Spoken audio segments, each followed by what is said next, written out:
Hey guys, welcome to my guide for the Hungary in the F2 RSS car. We'll see how we go riding around for a lap. So let's go to my last two laps of the best ones, and I'll try and show you some braking markers and lines that I take. So I can't bring up my setup right here, but I think I'm running 19 aero in the front and 18 in the back, so a little bit pointy on the front, but that's how I like my car. I tend to then force it to do some stuff.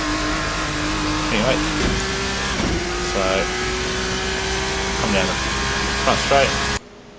Of note, I did use the DRS on the pit straight here, but only in the DRS zones. So yeah, this track at the moment I believe might let you use it everywhere, but I stuck to where it's actually only allowed to be used, which is just this main straight here as far as I can tell. So little green light top right of my steering wheel tells me my DRS is open. I can also see that on the LCD of the steering wheel there, next to gear 5, top left of that, it says DRS, which tells me my DRS is open currently. So come down. So my braking point, I'm going to use this 100-meter billboard on the left as my braking point. I'm going to come down to second gear. So the braking on this, I tend to go fairly straight, and then the last bit I'm really releasing pedal pressure and starting to trail brake it in there a bit. So obviously the less pedal pressure I have, the more steering input I can get out the tyre, but inversely, if I'm still hard on the brakes, I'm not going to have much steering input. The tyres only do one thing well at a time. What I might bring up for you guys quickly is another app. So I've got pedals up down the bottom left. You can see what my feet are doing. So the green is accelerator, and the red will be my brake. But I've got another app here. I've just got to find it for a sec. Where has it gone? Maybe I disable it. Should be up here. F120 HUD. So I'll bring this guy. Track map can go away. That was from riding SRP. I'll bring this guy over here as well. So out there, you can see throttle input on that, DRS as well, and brake. The only thing about this app is the brake. It just tells you whether it's on or off, not how I'm applying it. Anyway, we'll continue on. So down to second gear. Turn in, hit the apex. And it's got to be quite patient here on the throttle. You can see I'm about half throttle. What I'm really waiting for is to get the car straight so I can apply the throttle. I'm at pretty low speed here, so there's not a lot of air on the car, and it's quite easy to spin up the rear and loop it around. So waiting to get the car settled so I can get good drive.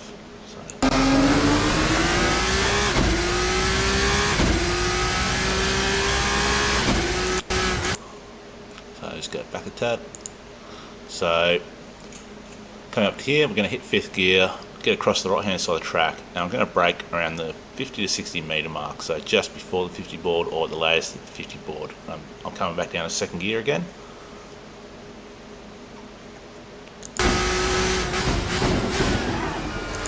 Now the trick of this one is I tend to brake and wash off a little bit more speed than I need to, because what it allows me to do is get the nose of the car to come in, and so I can start progressively accelerating through the duration of the corner. So you can see I'm trailing a little bit of throttle here. I'm just coming off the brakes. I'll trail a little throttle, and I'm really waiting for this front end of the car to bite in and get locked in that corner.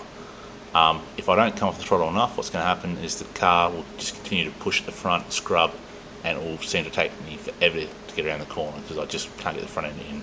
So if that's happening, all it means you adjust a little bit, either a little bit of brake with no throttle, only a little bit here, we're talking minuscule, or just hold steady throttle or come off the throttle, try and let that front end bite in. Once that occurs, you can pretty much see the transition. You'll see it next lap actually occur. Then I can start to ease back on the throttle and drive out of the corner.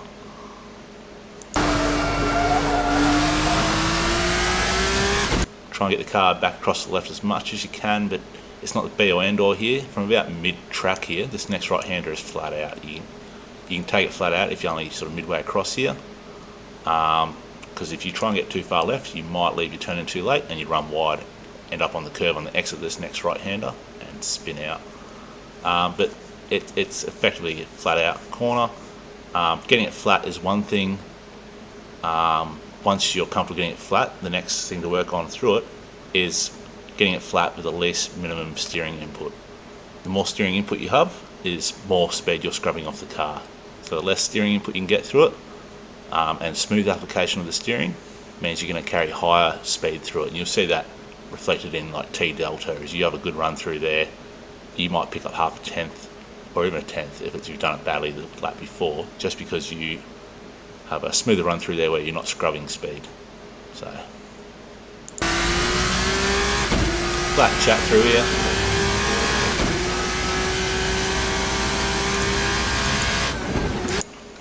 Sorry, my left mouse button's a bit rubbish, so it didn't want to listen to me and tell me to stop there. What I was going to point out here is it's not a bad spot to be in the middle of the track here, because what's going to happen here is we go to the right a little bit before we need to go to the left. So if I start out on the right here, I can start my little right hand kink turn a little bit earlier, and that means I'm going to be straight for the braking zone. So my braking zone up here, this Rolex sign up above, it's somewhere just in front of that. It's sort of a good reminder, hey, I need a brake, and I generally try to come down 2 gears. Sometimes the RPM will lock you out. If you're too aggressive coming down the gears, you might be only manage to get one. It'll auto protect the gearbox and you'll be stuck on fourth. That's fine, just adapt to it in the corner. So very tricky corner, it's effectively blind until you're on it, but yeah, it's pretty rewarding once you get it right. So we'll see how it goes. So the intent here is be in the middle here, so I can get an early little right hand kink done, gets me right over the right hand side of the track.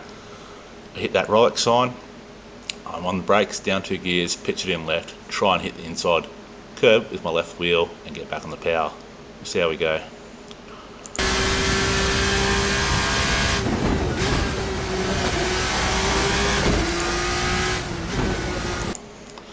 Yep, my left mouse button is rubbish. I'm just going to fix that. Anyway, so that worked alright, and same thing here is I want to try and get the car positioned over the left side of the road to open up that entry angle on this coming right-hander. This coming right-hander, it's really, you can either be really adaptive at it or pick the way you want to attack it. There's about 100 ways to skin this next corner. It's such a long radius corner. What I will say is I'm pretty sure it opens up in radius after the sort of apex. So what that means is you can start to actually get a pretty good exit on it if you get it all right. So we'll see what I do this lap. I tend to play it a little bit by ear. It all depends on how brave I am with the brakes. I don't really have a set marker. It's around at this time I'm thinking about it to pop it down a gear on the brakes into third and roll the car in.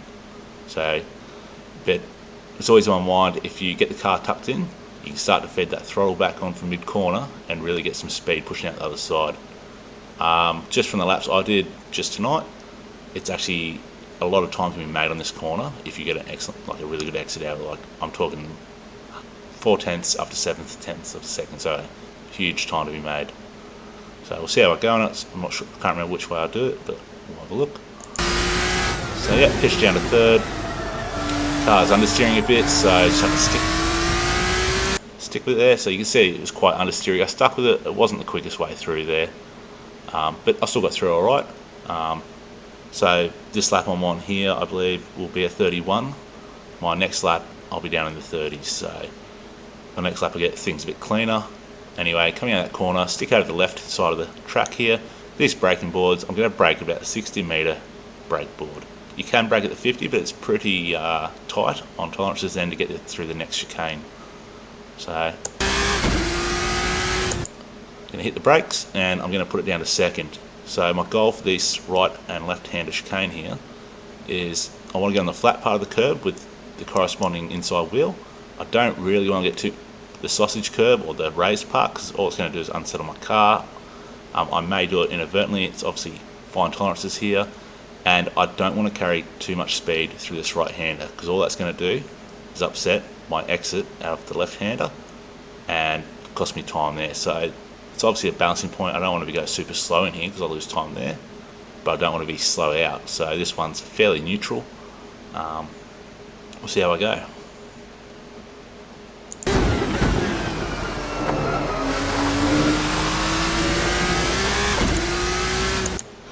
Cool. So this corner here,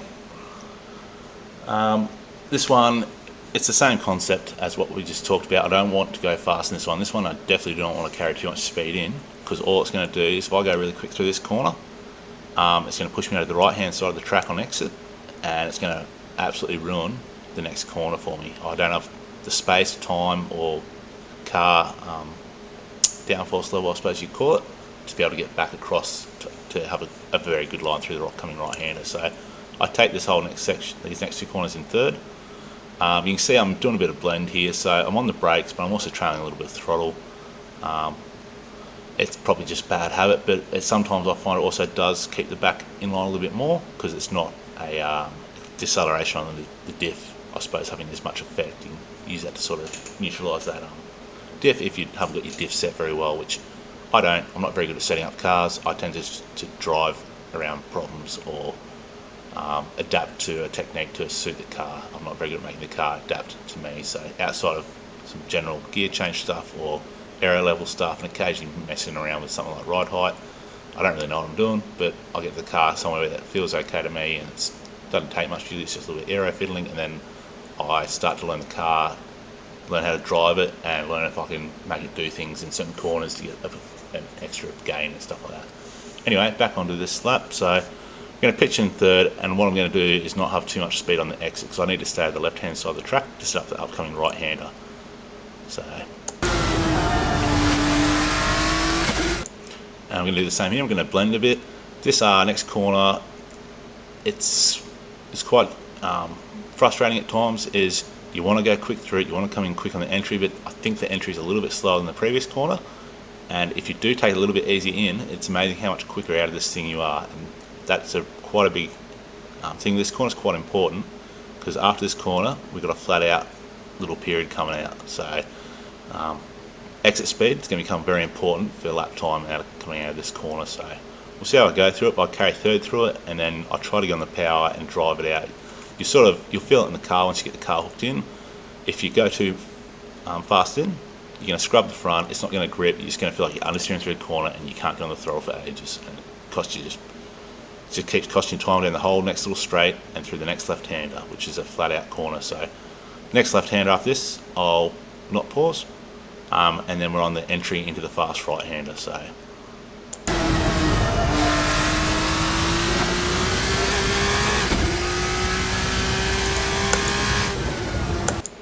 thank you, mouse. We'll come back a tad. So let's edge that up. Yeah, cool. So as you saw, it's flat out. Looks like I'm going to be in fourth pretty much for here. When I was first doing the laps the other night, I was coming down to third for this next right-hander. Since halfway through the night, I decided fourth was a lot less reactive to the car, and it works pretty good. So my goal here, get the car right over. You'll see there's a concrete strip on the left outside of the track there, just next to the white painted line. Pretty much as I come up to that, what I'm going to do is I'm going to bring some brake onto the car, try and get the car tipped in, and then try and get back on the throttle and carry that through the corner. We'll see how it goes. This next right hand, it's a bit of a bravery corner. You'll be a little bit surprised how well the car sticks once you are back into the throttle. So you can carry some pretty good speed, and I think it's where I pick up a lot of lap time next lap. So play it through, see how we go. So yeah, brake markets really once I get to this concrete on the left here.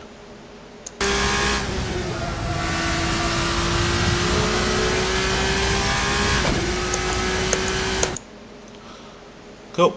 This mouse is really starting to piss me off. Anyway, braking mark for this right-hander. I'm going to be in fifth. I want to come down to second gear, and I'm going to start that at pretty much the 100-metre board. Anywhere 5 metres each side, 10 metres each side.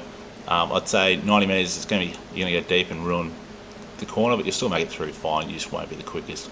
And 110, might be a little bit conservative, but it's not big margins. But I generally find 100, braking a straight line down to second, get the car turned in, and if you get it right, you feel like you can get on the throttle pretty early in this corner. I tend to think I'm applying throttle before I hit the apex even to get the car driven through. So we'll see how we go.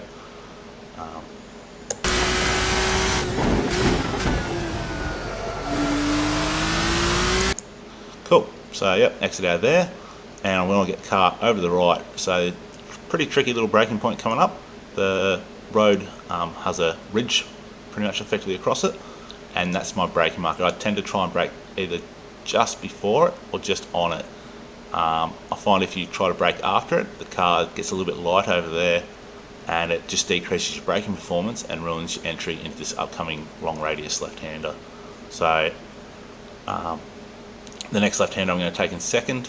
I'm not sure, I'll probably get up to third or fourth here, but it's just before this ridge that crosses really where the Pirelli sign comes over the track over the top, and that's my braking zone. So we'll see how we go. Yep, so this corner here is a bit of a patience corner. It's like that one I described earlier in the lap. I think it's turn 3, turn 2, turn 3, whatever, it depends what you call kinks in F1. Anyway, the long radius left-hander towards the start of the lap is I'm trying to let the car bot in, and I can then start to feed on in second gear and get the power, and it's like a self-licking ice cream effectively. If I can get a bit more car speed through the corner, you can start to feel the aero come on, which means you can carry more speed. So there's limits obviously to this, but you can incrementally feel it as you start applying power. But it's all just a game of small adjustments to make that happen. So the car turned in, start building speed. Was a little bit understeery there, didn't quite get it right. But anyway, what I'm going to do here is anywhere from about mid-track to the left is good for entering the next corner. This Kunos sign on the left is pretty much a good braking marker. If you don't want to look at that, you want to look into the corner, you'll see the dotted white line here for pit lane entry. At the end of that, it starts to separate into a solid painted line. That's my braking marker. So there's not a lot of braking into this next right hand corner. You sort of breathe on it a bit. I leave the car in third, I tip it in, and because you're going at medium speed, the car just likes to stick through the next corner. And again, it's a patience game. Is this corner will start to feel like it opens up and you can start to apply the power. Now the one extra thing with this right hander coming up is 2/3 of the way through comes the DRS zone, and then you got to figure out if the car's nice and stable and you've got a good line, you can probably open it on the line and it'll be nice. But if you don't have the right car attitude through there and you crack open that DRS, you're going to emulate what they do in real life at this track and end up spinning it around, punching at the wall. So we'll see how we go. But I'll hold third through this next corner, open the DRS down the track, and what I'm going to let happen now is let my 130.2 lap, I believe it'll be, run after this, and won't talk over it. You guys can see how that goes with what I've been talking about. So here we go.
And that concludes my lap guide. So a few other pointers at the end. I'll try and see if I can get something out.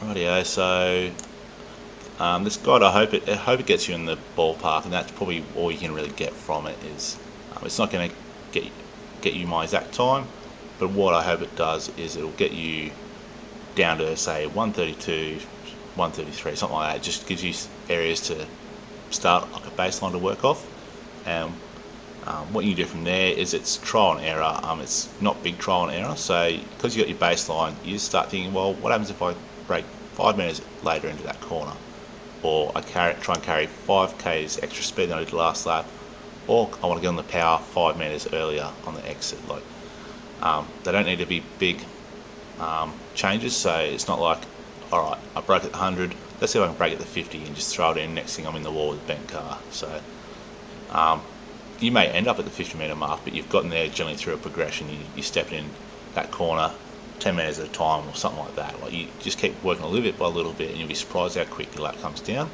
And the thing is, if you're doing that for every corner on the track, is you may only be picking up half a tenth on a corner, or 2/10, even that, half tenth, 20 thousandths, let's call it that, or something minuscule per corner. But over the course of a lap with 20 corners or 23 corners or what the hell, it's going to add up pretty quick, and soon you're like, well, I just found a full second on that lap. And it wasn't that you went through one corner a second faster, it's because you did the whole lap a tiny bit quicker everywhere. And it's small stuff, but it all adds up, and that's what it's all about. So that tends to be how I practice. It's just how I approach tracks. It's subconscious sort of for me. Is I go out, my first couple of laps I'm taking it relatively easy just to get a bit of an idea of what the corners are like. That's my new baseline, and I work and I get a new baseline with a lap that actually feels quick, and then I start pushing it from there. So I start figuring out where I can find little bits of time here and there, and it can take you, like what we do the other night in Hungary, 27 laps or something. But it took me probably, I don't know, 15 laps to get a decent time, and then the next 15, almost 15 laps are spent trying to refine that down. And I did find extra time in the end. It wasn't much, but that's what my practice is all about. So I don't know, it's the way I approach it. Apologies to Benny, I tried to run Z1 analyzer for telemetry so I could provide that, but for a reason my one doesn't want to capture data. So this is what I got for you for the time. So I hope this is of use to anyone. If not, it's all good. Tell me what I can do better, and I'll see if I can improve and give you guys something that helps you if you want. But yeah, effectively take it or leave it. Thanks for watching.